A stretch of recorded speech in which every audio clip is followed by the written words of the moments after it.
నమస్కారం, welcome to I dream media. ధర్మ మార్గం విత్ విజిత కార్యక్రమానికి స్వాగతం.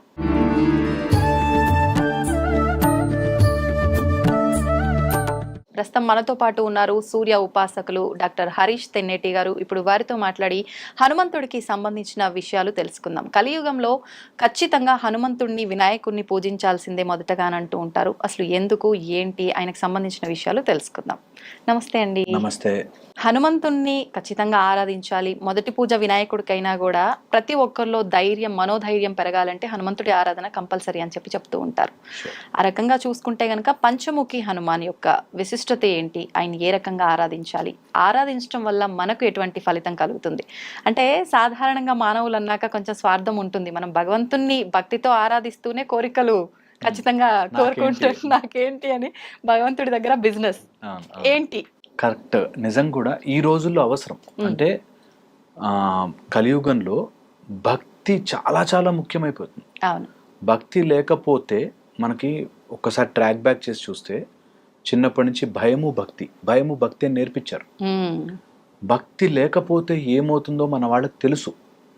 ఈ రోజుల్లో వచ్చే అన్ని మానసిక సమస్యలు కిందకెళ్ళి చూస్తే ఏదో రకమైన భయం ఉంటుంది. ఆ ఫియర్ తోనే మొత్తం మానవ లైఫ్ చుట్టుకుని ఉంటుంది. ఆ ఫియర్ ని పోగొట్టడానికి భక్తి చాలా ఇంపార్టెంట్ మనకి. ఇక్కడ కూడా చిన్న స్వార్థమే మళ్ళీ. అబ్సల్యూట్లీ. ఫియర్ ని పోగొట్టడానికి భక్తి మార్గం తీసుకోవాల్సిందే. ఈ భక్తి మార్గంలో Hanuman is an embodiment of భక్తి అంటారు. భక్తికి నిజ స్వరూపం. ఎంత ఒక కోతిలాగా మనసు తిరుగుతూ ఉంటుంది. ఒక మంత్రం ఇచ్చి కూర్చోబెట్టు, శ్రీరామ అంటే ఆ కోతి హనుమంతుడైనట్టు నిజంగా మన జీవితంలో భక్తి, ఒకసారి భక్తి వస్తే, భక్తి లాగా కాదు, భక్తే రావాలి. చాలా మంది భక్తి చూపించుకోవడానికి భక్తి చేస్తారు. ఎప్పుడైతే భక్తి నిజంగా లోపలికి వచ్చేస్తుందో యూ విల్ స్టాప్ షోయింగ్. ఏంటంటే అసలు నిజమైన భక్తి, మరి నిజంగా భక్తి ఉంటే హనుమాన్ ఇలా స్మాల్ అయిపోతాడు రాముడి ముందు. అవును. అసలు ఎక్కడ నేను ఇంత హనుమంతుడు ఉండదు, అంత బలశాలిని అయినా కూడా ఎక్కడ కనిపించడు రాముడి ముందు. అట్లా ఉంటుంది. That is the power of భక్తి. దట్ నీ కెపాసిటీ. ఒక చిన్న విత్తనానికి నేను అంత పెద్ద మర్రి చెట్టు అవ్వగలను అని తెలిసి కూడా మట్టిలోనే పాతాను, మట్టి లోపలికే. అలాంటిదే భక్తి. దట్ నా లోపల ఉండే స్ట్రెంగ్త్ పెరగడానికి నాకు భక్తి అవసరం. అందులోనూ పంచముఖ హనుమంతుని యొక్క ఆరాధన రెగ్యులర్గా అందరూ చేసేటట్టుగా కాకుండా నిజంగా అర్థం చేసుకుని గనక చేయగలిగితే, సాధనా రూపంలో తీసుకుని చేయగలిగితే చాలా పవర్ఫుల్. ఫస్ట్ వచ్చేసి గెలవడానికి ఈ రోజుల్లో మనకు అవసరం గెలుపు. హనుమంతుడు మధ్య లోపలే తూర్పు ముఖంగా పెట్టుకున్న హనుమంతుడు నిజంగా కూడా గెలుపుకి, విక్టరీకి, శత్రువులని ధ్వంసము చేసి గెలుపు కోసమే అవతారం. మొత్తం రహస్యం మీరు హనుమంతుడు చూస్తే ఎక్కడెక్కడ రాక్షసులు ఉన్నారో అక్కడక్కడ వెళ్ళి మొత్తం అందరినీ ఫినిష్ చేసేస్తారు. అలాగా మనము ఫస్ట్ గెలవడం. అన్నిటికంటే ఎక్కువ కిక్కిచ్చేది లైఫ్ లో గెలుపు. ఆ గెలుపు రావాలంటే నిజంగా కూడా చాలా మందికి మందు, సిగరెట్, ఆల్కహాల్, లేకపోతే ఆలోచన ఒకరినేదో డామినేట్ చేస్తే కిక్ అనుకుంటారు. నిజంగా గెలిస్తే అసలు ఉండే కిక్ వేరు. అలాంటి గొప్ప అద్భుతమైన శక్తి హనుమంతుల వారి రూపంలో మధ్యలో ఉంటాడు పంచముఖి హనుమంతుడు. మీరు అన్నట్టుగా గెలుపు నిజంగా చాలా హ్యాపీనెస్. కానీ అది గెలిచిన వాడికి అర్థమవుతుంది, వాడు చెప్పినా విన్నవాడికి ఏముందిలే ఎప్పుడు అంతే. అందుకే మనకి ఇప్పుడు భగవద్గీత అయినా కానీ ఏదైనా కానీ వినేవాళ్ళకే చెప్తారు. అర్జునుడికే చెప్పాడు, మిగతా అందరిని పిలిచి చెప్పలేదు. ఎందుకంటే నువ్వు అర్జునుడిగా మారినప్పుడే కృష్ణుడు ఉద్భవిస్తాడు. వినడానికి కూడా అక్కడ అర్హత కావాలి, రెడీనెస్ కావాలి. First readiness. నేను వింటాను, పోని చెప్పు అనేటట్టుగా ఉంటే, కృష్ణ నేనేం చేయలేకపోతున్నాను, నువ్వే నాకు కాపాడు అనే స్టేజ్ వచ్చినప్పుడు అప్పుడు పల్స్ చూసి డాక్టర్ వచ్చినట్టు నిజంగా వస్తాడు. నిజంగా భక్తిలో ఉండే గొప్పతనం అది. గంధమాదముని పర్వతం మీద అలా కూర్చో హనుమంత అంటే అలా కూర్చుని వెయిట్ చేస్తూ ఉంటాడు రాముడి కోసం. So point is you have to ఆ రెడీనెస్. నా రాముడు వస్తాడు అనే రెడీనెస్. అలా ఉండే హనుమంతుడు power to win over enemies. శత్రువులని ఎలాంటి శత్రువైనా సరే ఎదుర్కోగలడు. అది భక్తితో, యుక్తితో, అన్ని రకాల శక్తితో.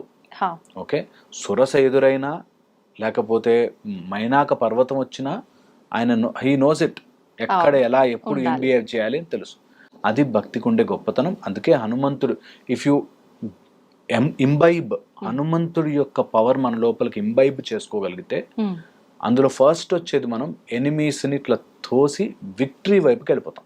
కావాల్సింది అది ఫస్ట్ థింగ్. ఓకే, ఇది కంపల్సరీగా ఉంటుంది అందరికి. సెకండ్, దీంతో పాటుగా ఉండే కొన్ని ఇంపార్టెంట్ అవతారాలు కలిసి ఉంటాయి. అందులో నరసింహ అవతారం. నరసింహ అవతారం అంటే స్ట్రెంగ్త్, నిజంగా బలము. ఆ బలము రావాలి. చాలా మందికి ఏవేవో చెయ్యాలని ఉంటాయి, చేయలేరు. కాసేపు ఎక్కువ అంటే నాకు నడుము నొప్పి వస్తుందండి, నేను కూర్చోలేనండి, నేను ఇది చేయలేనండి, ఏదైనా సరే. కానీ చేయడానికి మాత్రం ఒకవేళ మా నాన్నే నాకు అలా చేసుంటే ఇప్పుడు ఎక్కడో ఉండేవాడిని. సరే మీ నాన్న చేయలేపాడు, నువ్వు చేయి కదా. నాకు నడుము నొప్పి అండి, ఇంటికి వెళ్తే మా ఆయన కోఆపరేట్ చేయండి, లేకపోతే మా పిల్లలు నన్ను వాడనివ్వరండి, నుంచోనివ్వరండి, ఈ టైప్ లో చెప్తాను. సో ఆ సాకులన్నీ పక్కనకు తోసి నరసింహావతారం ఫర్ ద స్ట్రెంగ్త్, చెయ్యాలి అంటే గట్టిగా డిటర్మైన్డ్ ఉండాలి, చెయ్యాలి అనే శక్తిని, పట్టుదల, మొండితనం కాకుండా ఉండే పట్టుదల. మొండితనం ఉంటుంది. కొంతమంది రూల్ పెట్టుకుంటారు, నేను ఐఏఎస్ అవ్వాలి అనుకున్నాను, మెథడ్ మార్చరు, ఇంకా అక్కడే ఉండి ట్రై చేసా ఫెయిల్ అయ్యా. వీళ్ళు కొంచెం పద్ధతి మారిస్తే ఈజీగా పాస్ అయిపోతారు. మా దగ్గరకు చాలా మంది వస్తారు పిల్లల్ని, వాళ్ళ పద్ధతిని చూసి ఇది ఇది ఇది ఇది చేంజెస్ చేయి, వస్తుంది అంటే సక్సెస్ అవుతారు. సో పాయింట్ ఇస్, అది చేంజెస్ చేసుకోవడానికి, కరెక్ట్ చేయడానికి వాళ్ళు రెడీ ఉండాలి. నేను ఓకే, నేను చేంజ్ అవుతాను, I will. That is the strength. మానసిక స్ట్రెంగ్త్ ఎప్పుడంటే ప్రాబ్లం వచ్చినప్పుడు నేను మారగలను, నేను ఇక్కడ ఇలా చేంజ్ చేసుకుని దాన్ని మ్యానిపులేట్ చేయగలను అని రావాలి. దానికి హనుమంతులి వారి నరసింహ అవతారం, విష్ణు స్వరూపములో నరసింహ అవతారం చాలా ఇంపార్టెంట్.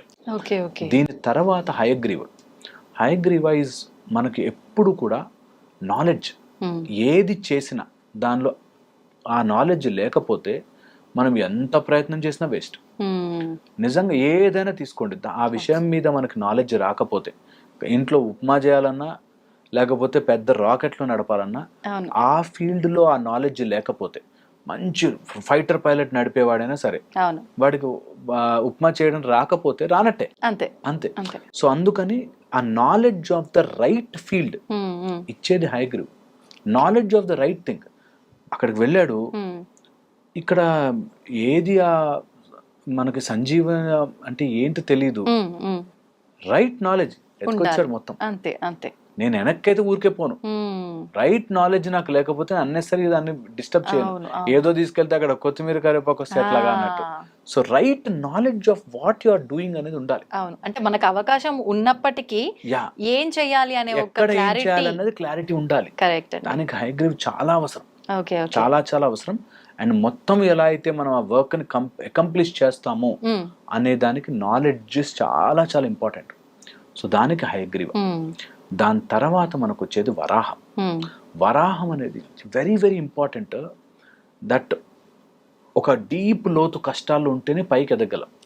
ఇప్పుడు ఎల్కేజీ నుంచి వాడు పెద్దవాడు అవ్వడానికి ఈజీ, అంతకంటే కిందకి పోవడానికి ఉండదు. ఓకే, అలాగే whenever you are in deep problems, మీకే హై లైఫ్కి వెళ్ళే ఛాన్స్ ఉంటుంది.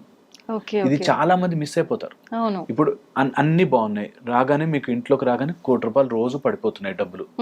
ఓకే, ఇంకేం చేయడానికి ఉండదు, కాళ్ళు కదప, జీవితం ఎంజాయ్ చేయలేం. ఎంత లోతు కష్టాల్లో ఉంటే అంత పైకి ఎదిగే ఛాన్స్. నేను అట్లా ఉండేవాడిని, అట్లా అయ్యానరా అంటే మజా, గానీ ఏం లేదండి, నాకు ఏ కష్టాలు ఉండవండి, అసలు ఏముండదు, పిచ్చోళ్ళం అయిపోతాం. సో ఎంత కష్టం దాటితే అంత గొప్పవాళ్ళం అవుతాం. ఆ విలువ కూడా అప్పుడే బాగా తెలుస్తుంది కూడా. ఎగ్జాక్ట్లీ, అప్పుడే మనం చేసిన దానికి ఒక ఫలితం. మనం చేసి ఇప్పుడు పెద్ద కాంపిటీషన్ ఉంటే అందులో సక్సెస్ అయ్యామంటే మజా, ఎవరు నో కాంపిటీషన్ అండి, నేను అలా నడుచుకుంటూ వెళ్తే నాకు అవార్డు ఇచ్చారు అంటే అసలు మనకే మజా రాదు. అంతే కదా. అందుకని వరాహము ఎలా అయితే ప్రాబ్లమ్స్ నుంచి మనం పైకి లేపుతారు, అట్లాగా డీప్ ప్రాబ్లమ్స్ నుంచి పైకి లేపుతుంది. చాలా చాలా ఇంపార్టెంట్. దీంతో పాటు గరుడ ఈజ్ స్పీడ్ అండ్ ఎజిలిటీ. చాలా మంది చేస్తే బాగా చేస్తానండి, కానీ నాకు టైం పడుతుంది, స్టార్టింగ్ ట్రబుల్ ఆర్ స్టార్ట్ చేస్తే స్లోగా వెళ్తుంది. నేను ఎలాగైనా ఎప్పుడో ఒకప్పుడు చేస్తాను అనుకో మెల్లగా పాయింట్లెస్, ఒక రకంగా సోమరితనం అనుకోవచ్చా? సోమరితనము, ఆ ఎజిలిటీ లేకపోవడము, స్పీడ్ లేకపోవడము. వాళ్ళు ఏది చేయాలన్నా కూడా సరే రేపు చూద్దాంలే, ఎల్లుండి చూద్దాంలే, అవుతుంది మనతో ఎందుకు అవుతుందిలే, అంతా డబ్బున వాళ్ళతో అవుతుంది, ఇంకోటి ఇలాగ ఎప్పుడు సమ్ రీజన్స్ చెప్తూ పుష్ చేస్తున్న వాళ్ళకి గరుడి యొక్క strength and speed and accuracy ఎప్పుడు చాలా చాలా ఉపయోగపడతాయి. మీరు ఎప్పుడైనా చూడండి గరుడిని పవర్ ఎక్కడున్న దూరం కనిపిస్తుంది క్లియర్గా. సో ఆ విజన్ ఉండాలి మనకి జీవితంలో. హనుమంతుల యొక్క పంచముఖి ఉపాసన చేయగలిగితే ఇవి కంపల్సరీగా వస్తాయి. మిగతావన్నీ ఎక్స్ట్రా. అంటే హనుమంతుడి యొక్క ఉపాసన చేయగలిగితే అనిమాది గణిమాది సిద్ధులు వస్తాయి. అండ్ ఈ సిద్ధులతో పాటు నిజంగా కూడా మన లోపలికి ఒక తెలియని నేను చెయ్యగలను అనే ఒక బలం వస్తుంది. ఏదైనా ఎంత కష్టమైనా సరే నేను దాటగలను అని వస్తుంది. అండ్ పోనీ ఇన్ని ఉపాసనలు మేము చేయలేము, హనుమాన్ ఉపాసన అంటే చేయలేము అంటే వీటన్నిటితో ఒక రామనామం ఒకటి యాడ్ చేసుకోండి చాలు. ఓకే, ఒక్క రామనామం చేసుకోండి, ఆయన పవర్ అంతా మీ దగ్గర వెయిట్ చేస్తూ ఉంటుంది. రాముడు ఎక్కడ ఉంటే ఆయన అక్కడ ఉంటాడు కాబట్టి ఆయన అలా చూస్తుంటాడు. రామ భక్తుల్ని కాపాడుకునే బాధ్యత ఆయనదే, హనుమంతుడి. మీరు ఏం రామ రామ రామ రామ అంటుండ్రు, రీసౌండ్ అయిపోండి లోపల, అణువులో రామనామాన్ని నింపండి. హనుమంతుడు ఇట్లా ప్రొటెక్ట్ చేస్తాడు, ఇట్లా కాలు పెట్టి అడ్డు పెట్టి ప్రొటెక్ట్ చేస్తాడు. అది నేను ఎక్స్పీరియన్షియల్గా ఎన్ని చూశాను, ఎక్స్పీరియన్షియల్గా అంటే అది మాటల్లో చెప్పలేము. అండ్ అలా చెప్పి ఏదో ఇందులోకి గుంజాలను కూడా ట్రై చేయట్లేదు. నాకు వచ్చిన ఎక్స్పీరియన్స్ మీకు రాకపోవచ్చు. సో వెరీ ఇంపార్టెంట్, మీరు ఎక్స్పీరియన్స్ చెయ్యండి ఫస్ట్. ఒక్కసారైనా సరే ఒక ఉపాసనా మార్గం తీసుకుని కంపల్సరీగా ఉపాసన చేయండి. ఓ శనివారం రోజు, ఒక ట్యూస్డే రోజు కొంచెం ఆ రోజు ఆ ఫేవరబుల్గా ఉంటాయి కాబట్టి, కానీ లేకపోయినా హనుమంతుడి ఉపాసన చేయడం. పిల్లలకైతే ముగ్గురు నేను ఎప్పుడు చెప్తా, నా పీక్ పర్ఫార్మెన్స్ కానీ చైల్డ్ మైండ్ మోటివేషన్ కోర్సెస్లో కూడా నేను చెప్తా, ముగ్గురు కంపల్సరీ పిల్లలకి. గణపతి, సరస్వతి, హనుమాన్, ఈ ముగ్గురి ఉపాసనా మార్గం కంపల్సరీ ఎంచుకోవాలి. ఇప్పుడు ఉపాసన అంటే అండి, మనకు నచ్చినట్టుగా మనం భగవంతుడి ధ్యానంలో ఉండటమా, లేదు ఒక గురువు దగ్గర మంత్రం తీసుకొని దానికి మనం పర్టికులర్గా పూజలు చేయటము, వాళ్ళు ఏ రకంగా చెప్పారో అది ఫాలో అవటమా, ఏంటి అసలు ఉపాసన? రెండు రకాలు. ఉపాసన మనకి స్క్రిప్చర్స్ ప్రకారం ఇచ్చిన ఉపాసన గురుముఖత నేర్చుకోవాలి. నేనంటాను అట్లీస్ట్ మానసిక ఉపాసన చేయండి. మానసిక ఉపాసన వాళ్ళలాగా మారడం. ఇప్పుడు నేను ఒక ఉపాసనా మార్గంలోకి వెళితే ఆ టైప్ డ్రెస్ వేసుకుని, ఆ type of mind set develop చేసుకుని, నా మానసికంగా మనకు ఉపాసన నేర్పించారు. మానసిక ఉపాసన ఎంత ఇంపార్టెంట్ అంటే, నేను అలా మారడం వల్ల నా జీవితంలో చాలా చేంజెస్ అవుతాయి. ఇష్ట దైవములాగా మనం మారడానికి వాళ్ళకి నచ్చినట్టుగా చేస్తూ ఉంటే మన లోపల ప్రకటితం అవుతాయంటారు. సో కంపల్సరీగా ఆ ఇష్ట దైవాన్ని ఒక గురువు దగ్గర నేర్చుకుంటే మరీ మంచిది. నేర్చుకోలేని వాళ్ళు దూరం అయిపోకూడదు. నేర్చుకోలేని వాళ్ళు, ఇప్పుడు నాకు ఇన్ని కష్టాలు ఉన్నాయి, నేను ఇప్పుడు వెళ్ళి గురువు దగ్గర కూర్చుని ఆ జపం నేర్చుకుని దానికి అర్ఘ్యం వదులుతుంటూ హోమం చేయిస్తూ నాకు టైం లేదు. నేను ఎలా అంటే మానసిక ఉపాసన చాలా చాలా బెటర్. కొంతమంది నాకు 75-78 ఇయర్స్ వాళ్ళు ఫోన్ చేస్తారు, మేము ఇలా చేసుకోలేకపోతున్నామండి, ఏం చేయమంటారు? మానసిక ఉపాసన స్టార్ట్ చేయండి ఫస్ట్. మీకు తెలియకుండా ఆటోమేటిక్ గా మీకు గురువు పరిచయం అవుతారు. ఆటోమేటిక్ గా ఉపాసన మార్గం దొరుకుతుంది. ప్రకృతి అవన్నీ కూడా క్రియేట్ చేస్తుంది. సో మానసిక ఉపాసన స్టార్ట్ చేయండి to convert your self into that format. ఒక హనుమంతుడి యొక్క క్వాలిటీస్ మనం కరెక్ట్ గా ఒక్కసారి ఆలోచించుకుంటే, ఫస్ట్ బ్రహ్మచర్యం. ఆ బ్రహ్మచర్యంలో మానసిక బ్రహ్మచర్యం. నేను బయటకి బ్రహ్మచర్యంగా ఉంటున్నాను, ఏ అమ్మాయి కనిపిస్తే అమ్మాయిని చూస్తున్నాను కాదు. సో మానసిక బ్రహ్మచర్యం first. Control in the sense, control on your body senses and control on your self, అది ఫస్ట్. Second, knowledge. హనుమంతుడు సూర్య భగవానుడికి అభిముఖంగా, అంటే సూర్యుడు ఇలా తిరుగుతుంటే ఆయనకు ఆపోజిట్ స్పీడ్ లో తిరుగుతూ విద్యలు నేర్చుకున్నాడు. సో హనుమంతుడి యొక్క power is lot in the knowledge. So knowledge అందుకే చదువు నేర్చుకోండి, ఎంత కుదిరితే అంత. మనకి మార్గాలలో జ్ఞాన మార్గం ఒక అద్భుతమైన మార్గం. ఎంత కుదిరితే అంత నేర్చుకోండి సంథింగ్. అండ్ ఈ రోజుల్లో నేర్చుకోలేము అనే మాట తప్పు. ఒక్కసారి ఓకే గూగుల్ అని అడిగితే చెప్పేస్తాను. అవును, సో లేదు సులభమైన మార్గాలు వచ్చాయి. టెల్ ఋగ్వేదం అంటే చెప్తుంది. అవును, అందుకని నేర్చుకోండి, వేదము నేర్చుకోండి. లేకపోతే మంచి ఇప్పుడు వేదిక్ సైన్సెస్ కాలేజెస్ వచ్చేసాయి, అవును, మంచి ఉన్నాయి. ఇప్పుడు కారణాలు లేవు, నేర్చుకోలేను నాకు రాదు అనే మాట చెప్పదు. అంతే, కొంచెం కొంచెంగా నేర్చుకోండి. అవసరమా లేదా సెకండరీ. అవును, కొంచెం కొంచెం కొంచెం కొంచెంగా మన పిల్లలకి మంచి భగవద్గీత నేర్పించండి, లేకపోతే చిన్న చిన్న శ్లోకాలు నేర్పించండి. స్లోగా you get in to that path, మెల్లగా మూవ్ అవుతుంది. అవును, అండ్ ఎన్నో పూర్వ పుణ్యాలు ఉంటే తప్ప, పూర్వజన్మ పుణ్యం ఉంటుంది, అది సాక్షాత్కారం అవ్వదు లైఫ్లో, ఒక లైఫ్ టైంలో అవ్వదు. ఇదే సైన్స్కి స్పిరిచువాలిటీకి ఉన్న డిఫరెన్స్. స్పిరిచువాలిటీలో you have to believe and do the journey. అవును, సైన్స్లో యూ హ్యావ్ ప్రూఫ్. నీకు ప్రూఫ్ ఉంది కాబట్టి నువ్వు ఆల్రెడీ వరి అవ్వాల్సిన పని లేదు. అవును, అలాగా స్పిరిచువాలిటీలో ఉండాలి అనుకుంటే మాత్రం నాకు ఇప్పుడే రేపే రిజల్ట్ రావాలి, నాకు ఎల్లుండే రిజల్ట్ రావాలి, రాదు. That is the disadvantage. First నమ్మాలి, మనం ట్రస్ట్ చేయాలి, ఫాలో అవ్వాలి, ఆచరణలో పెట్టాలి. పెడితే మనకి తెలియకుండానే ఒక చోటు వెన్ యూ సిట్ బ్యాక్ అంటే నాకు ఇప్పుడు కనెక్ట్ అవుతున్నారా అని. మేము ఎక్స్పీరియన్షియల్గా చూసాం కాబట్టి స్టార్టింగ్ లో మా గురుగారు ముందు సాధన చేయి అంటే ఏంటి సాధన, నాకేంటి ప్రూఫ్, నాకేమొస్తుంది అని అడగకుండా సాధన చేయాలి ఫస్ట్. నువ్వు చేస్తూ పో, వస్తాయి. నేను డాక్టర్ జాయిన్ అవ్వగానే బ్యాడ్ డాక్టర్, ముందు డాక్టర్ కోర్స్ ఫినిష్ చేయి, నీ హస్తవాసి బాగుండాలి, నేను ఇప్పుడు డెంటల్ ఇంప్లాంట్స్ అద్భుతంగా ఉంటుందని ప్రజలకు తెలియాలి, అప్పుడు నా దగ్గరకు వస్తారు పోనీ, అప్పుడు ఆటోమేటిక్గా డబ్బులు వస్తాయి. కానీ పాయింట్ ఏంటంటే మనము ఈ విద్యలు నేర్చుకుంటున్నప్పుడు, ఇవి నేర్చుకున్నప్పుడు కూడా నాకు వెంటనే శక్తులు వచ్చేస్తాయా, నేను గాల్లోకి ఎగిరిపోతానా, మాయమైపోతానా, ఇలాంటివి ఎవరి కష్టాలను ఇలా అనగానే పోతాయా, ఇలా ఆలోచించి దిగితే ఎప్పటికి కాదు. అందుకే సాధనా మార్గం తీసుకోండి. ఒక పంచముఖి హనుమాన్ సాధన తీసుకుంటే మన లోపల ఆ శక్తిని, బ్రహ్మచర్య శక్తిని కానీ, లేకపోతే ఒక టైప్ ఆఫ్ సెన్షువల్ కంట్రోల్ కానీ, అది మైండ్ కంట్రోల్లోకి రాగానే అక్కడే లాక్ అంతా. ఒక్కసారి మైండ్ మన కంట్రోల్లోకి వస్తే యూనివర్స్ ఇస్ ఆన్ కంట్రోల్. అవును, అందుకని హనుమంతుని ఏదో ఒక రూపంలో భద్రాంజనేయ అని మేము ఉపాసన చేస్తాం. భద్రాంజనేయ ఉపాసన ఫెంటాస్టిక్ ఫార్మాట్. సో అలాగా భద్రాంజనేయ ఉపాసన కానీ, జనరల్ హనుమాన్ దీక్షలు కానీ కొంచెం మన వాళ్ళని ఒక రిథంలో పెడుతుంది. దెన్ అక్కడి నుంచి వాళ్ళు ఎలా జర్నీ చేస్తారు అన్నది డిఫరెంట్. ఇప్పుడు మీరు దీక్షలు అనేసరికి నాకు ఒక విషయం గుర్తొచ్చింది సార్. మామూలుగా ఈ దీక్షలు తీసుకునే విధానం కూడా మీరు స్టార్టింగ్ లోనే భక్తిగా చూపించుకోవడం కోసం చేస్తున్నారన్నారు కదా. ఆ రకంగా దీక్షలు కూడా వాళ్ళకున్న వ్యసనాలు మానేయటం కోసం ఇంట్లో వాళ్ళు ఫోర్స్ చేస్తే దీక్ష తీసుకోవడము, లేదు అంటే వాళ్ళని వాళ్ళు కంట్రోల్ చేసుకోవాలని దీక్ష తీసుకోవడము చేసినప్పటికీ మొత్తానికి ఏదో రకంగా అలా ఒక స్పిరిచువల్గా స్టెప్ వేస్తున్నారు అని ఆనందపడే లోపే దీక్ష అయిపోయిన మరుసటి రోజు నుంచే మళ్ళీ యథావిధిగా మిగతా కార్యక్రమాలన్నీ మొదలు పెట్టేయటము, మళ్ళీ ఈ పోకడలోకి వెళ్ళిపోతున్నారు. ఎందుకంటారు ఇలా? అంతే కదా, కంట్రోల్. మనం మనసును ఎంత వెనక్కి గుంజితే అంత ఫాస్ట్గా వెనక్కి వస్తుంది, రబ్బర్ బ్యాండ్ లాగా. సో అందుకని ఎప్పుడు కూడా మనకి ఒక మార్గంలో స్టార్ట్ చేయడము, దాన్ని బలవంతంగా చేస్తే చేయాలని చేసేసి, కొంతమంది మొక్కు ఉంది కాబట్టి చేసేసి తర్వాత మళ్ళీ నార్మల్ అయిపోయాకంటే దాన్ని స్లోగా మానసికంగా ఇంక్లూడ్ చేసుకోవాలి. నేను ఎప్పుడు చెప్తుంటాను, పోనీ మందు మానడానికో, సిగరెట్ మానడానికో, లేకపోతే కోపం తగ్గించుకోవడానికో దీక్ష చేశారు, వెరీ గుడ్.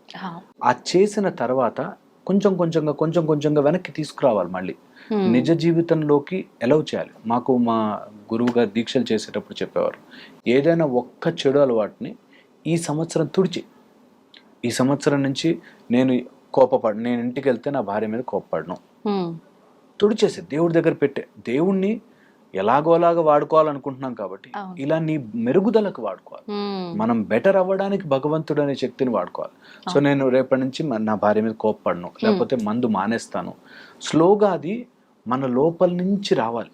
అలా వచ్చినప్పుడు అవుతుంది. లేదంటే కొన్ని రోజులు చేసాము, తర్వాత మళ్ళీ వెనక్కి వచ్చి చేసాము అనేటట్టుగానే మారుతుంది. అది మాయ యొక్క పని. మాయ మనం ఎంత దాటుదామనుకున్నా అంత వెనక్కి గుంచుతుంది, ఏదో రకంగా వస్తుంది. ఇప్పుడు ఇది మానేస్తే ఇంకో రకంగా తగులుకుంటుంది. అది మనం ఎప్పుడు చూడలేదు.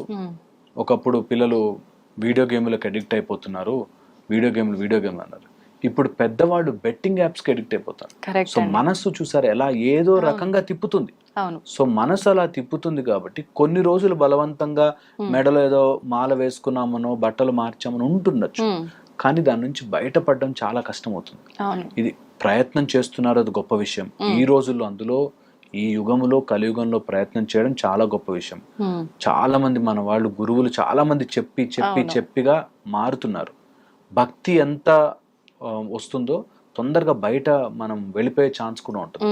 అందుకే దాన్ని ఒక బాడీకి అలవాటు అయ్యేటట్టుగా మెల్లగా ఎక్కించాలి.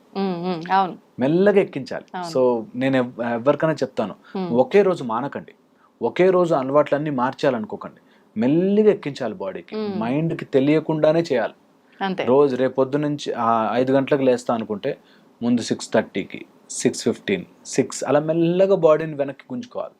ఎందుకంటే అలవాటు కూడా అలా అవుతుంది, మెల్లగా ఎక్కిస్తుంది. ఇబ్బందిగా కూడా అనిపించదు, ఇబ్బంది అనిపించదు. సో అలాగే మెల్లగా ఏ అలవాటైనా పోగొట్టుకోవాలంటే అలాగా. ఒకవేళ మేము దీక్షలు చేయడానికి ఒక 41 days దీక్ష అనుకున్నాను అనుకోండి, ఆ సంవత్సరం అంతా రోజుకి 100 రూపాయలు దాచిపెట్టండి ఆ దీక్షలో స్పెండ్ చేయడానికి, ఆ దీక్ష అలా చేయడానికి. రోజుకు 100 రూపాయలు, రోజు ఆ 100 రూపాయలు వేసినప్పుడు నా దీక్షకి నేను ప్రిపేర్ అవుతున్నాను ముందు నుంచే. నెక్స్ట్ టైం నేను ఆ కొండ ఎక్కడానికి కాలినడకని ఎక్కుతాను, ఈ రోజు ఎక్సర్సైజ్ స్టార్ట్ చేస్తాను. ఎక్సర్సైజ్ అలాగా స్లోలీ ఇంక్లూడ్ మన దీక్షకి కావాల్సిన మొత్తం పదార్థాలు, ఎక్విప్మెంట్ మనని మనం తయారు చేసుకోవడం, సంవత్సరం అంతా యాడ్ చేయాలి. శారీరకంగా మానసికంగా 2 రకాలుగా రెడీ చేస్తున్నాం. అప్పుడు బయటకు వచ్చాక కూడా తొందరగా వెనక్కి రావడం ఉండదు. నాకు తెలిసిన వాళ్ళు చాలా మంది ఆ రాత్రి వరకు తాగి నెక్స్ట్ డే ఇంకా దీక్ష కదా అని చెప్పి రాత్రి వరకు తాగి పొద్దునకి మళ్ళీ దీక్ష అయినా నెక్స్ట్ డే స్టార్ట్ చేస్తారు. అవును. సో అలాగా పాడే కంటే కొంచెంగా తగ్గించుకుంటూ వచ్చి ప్యూర్ గా మంచిగా దీక్షలు చేస్తే ఇది పర్సనల్ ట్రాన్స్ఫర్మేషన్ గా తీసుకోవాలి. నిజంగా పర్సనల్ ట్రాన్స్ఫర్మేషన్. ఇది మా దగ్గరికి వచ్చేవాళ్ళు కూడా డాక్టర్ గారు ఏదైనా చెప్పారు అంటే వాళ్ళు టక్కుమని మాని మళ్ళీ కొన్ని రోజులు నోటికి సంబంధించిన వాళ్ళు వస్తారు, ఓరల్ క్యాన్సర్స్ అంటాము, వస్తారు, మానేయాలి క్యాన్సర్ వస్తుందేమో అంటే ఓ 20 days మానుతాడు, మళ్ళీ స్టార్ట్ చేస్తాడు. అంతే. ఏదైనా అంతే. ఎందుకు అది మనసు చేసే పని, దీనికి భగవంతుడితో సంబంధం, మనసు చేసే పని. మనం ఎలా కంట్రోల్ చేసుకుంటాం అనేది ఒక ప్యాటర్న్ లో ప్లాన్ చేసుకుని రావాలి.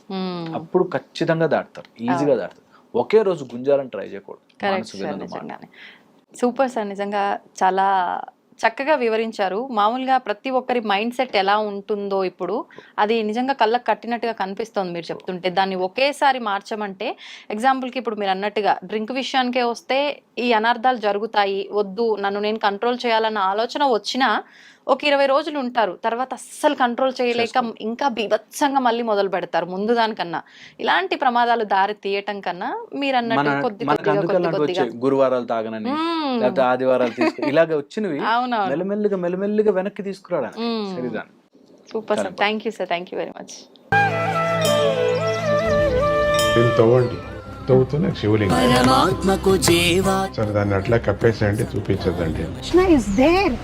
మూర్తి పూజ కాదు, సాక్షాత్ బ్రజేంద్ర నందన భగవాన్ ఉన్నారు మూర్తిలో. ఏమీ ఆశించకుండా ఆరాధించే వాళ్ళు కూడా ఉన్నారా ప్రభుజీ? నిజమైన భక్తి అంటే మనకు తెలియదు కాబట్టి